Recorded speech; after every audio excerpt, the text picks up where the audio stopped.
নাই। আমি কেন বলি, সংসদীয় গণতন্ত্রে লাঠালাঠি, হানাহানি, পাথরছোড়া, ইসোরা, মারামারি, ঘুষাঘুষি এগুলো আমরা দেখেছি।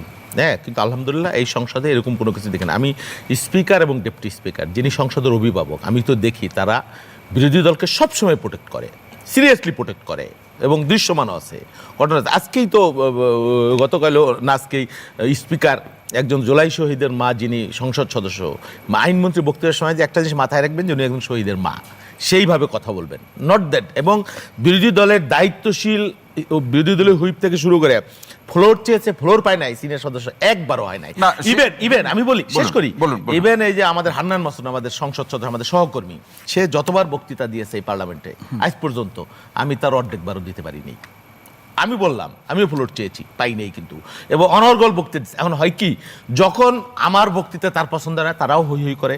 এটা তো হয় সংসদে করেছে, এমন না যে জামাত সবসময় সুশীল বা এনসিপি ভদ্রতার পরিচয় দিয়েছে, সরকারি দলের নেতারা বক্তৃতা দেওয়ার সময় আক্রমণ করে নাই, হই হই করে নাই, এরকম তো হয় নাই। এটা তো একপক্ষীয় না। কিন্তু তারা কিন্তু আরেকটা গুরুত্বপূর্ণ পয়েন্ট হলো যে সংসদে মাননীয় প্রধানমন্ত্রী থেকে শুরু করে অন্যান্য সংসদ সদস্য এবং মন্ত্রীদের কোনো ভুল হলে সেটা তারা গঠনমূলক সমালোচনা করতে পারবে। আচ্ছা, এই যে সংসদে কে বক্তৃতা দিতে পারে নাই, একটা আপনি দেখেন না, বক্তৃতা দিতে গিয়ে যদি সংখ্যাগরিষ্ঠতার বাধার মুখে পড়ে, যেটা আপনি কে মারতে গেছে, উদ্যত হইছে, কেউ চেয়ার ছুঁড়ে মারছে, কেউ পাথর ছুঁড়ে মারছে, আপনার বক্তৃতা আপনি দিয়েছেন, আপনাকে স্পিকার ডিফেন্ড করতেছে, আপনার নির্ধারিত সময় আপনি দিচ্ছেন, পুরাটাই দিচ্ছেন, কেউ আওয়াজ করে। এটা তো শুধু বিএনপি করছে এরকম তো কোনো বিষয় না, জামাত বা এনসিপির ব্লক থেকে তো এরকম হই হই ভোট ছুটছে, ওয়াক আউট হয়েছে, প্রচুর হয়েছে।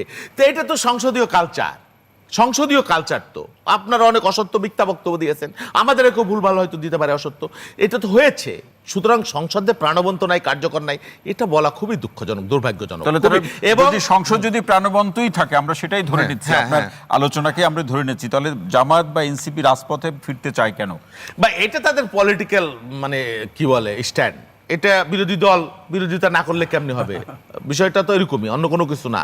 এবং তারা ভিতরে ভিতরে দেখবেন, তারাও বলবে যে আমরা সরকারি দলকে চাপে রাখার জন্য এগুলো করতেছি, এছাড়া অন্য কোনো কিছু আছে না। আচ্ছা, আর একটা এই যে বাজেটের প্রতিক্রিয়া যেটা হইলো, এই যে দেখেন বিগত দিনের বাংলাদেশের রাজনীতির কালচার ছিল, আগে ব্যানার তৈরি করে রাখতো এই বাজেট গণবিরোধী, এই বাজেট মানি না, আর এক পক্ষ বাজেটকে স্বাগত জানাবে সরকারি দল।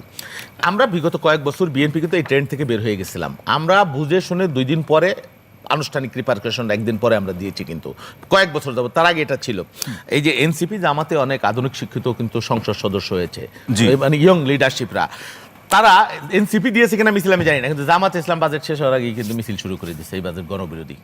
হ্যাঁ, চেঞ্জ হয় নাই, পলিটিক্সের যে কালচার চেঞ্জ হয় নাই। তারপরে দেখেন, আপনি গুমের কথা বললো হান্নান মাসুদ, গুমকে অস্বীকার করা হয়েছে, গুমের উইকে মানে কি বলে ক্ষতিগ্রস্তকে বিএনপি সবচাইতে বেশি, বিএনপি রিলিয়াসলি থেকে শুরু করে জামাতের যারা গুম হয়েছে ম্যাক্সিমাম ফেরত আসে, 2-1 হইতে পারে আমি জানি না। বিএনপি গুমের যে একটা অধ্যাদেশ দেওয়া হয়েছিল তার মধ্যে অনেক ত্রুটি ব্যত্যয় বিচ্যুতি আছে, এটা বলা হয়েছে গুম কমিশন আমরা করব, মানবাধিকার কমিশন আমরা করব, আমরা বলছি জুলাই সনদ আমরা একটাও বাদ দেব না। আপনি দেখেন এই যে সংস্কার আর সংবিধান নিয়ে যে বিতর্ক, এটা কোনো কারণ নাই এই বিতর্কের কিন্তু। এবং আপনার একই কাজ, আপনি গোলাপকে কি নামে ডাকবেন এটা আপনার ব্যাপার, কিন্তু জিনিসটার কাজটা তো ভালো, আমরা সংশোধন করব, পরিবর্তন করব।